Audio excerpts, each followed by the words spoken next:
जागल बाजो से आज होश गवा दे, जहाँ जहाँ कहत बानी हमके छुआ दे। अरे रे का खात रहो। अरे सुन अब्बा जागल बाजो से आज होश गवा दे, जहाँ जहाँ कहत बानी हमके छुआ दे।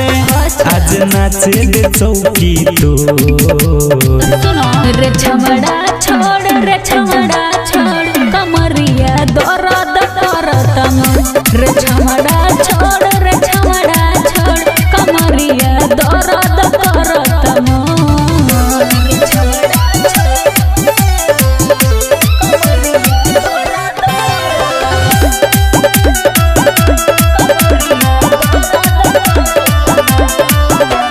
मन पनिया तारे दिल छटपटा तारे, काहे देखाता रे भाव रे मूड बिगाड़ जनी आके संभार तनी, जनी देखावते छाव रे। सुनो तू तो ले ले बड़ा पाजा में कासी हो, दर्द बढ़त नासी हो। काहे करतारी इतना शोर। रे छमड़ा छोड़, रे छमड़ा छोड़, कमरिया दर्द करत मन। रे छमड़ा छोड़, रे छमड़ा छोड़, कमरिया दर्द करत मन। रे छमड़ा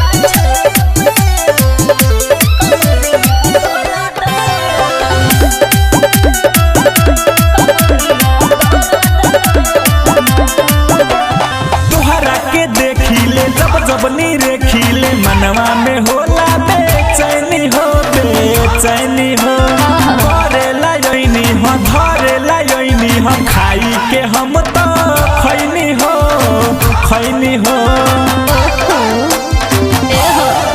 सागर सिंह बतिया के बुझाबो, ना ऐसे जवानी से जूझाबो। अर्जुन से देह झकझोर।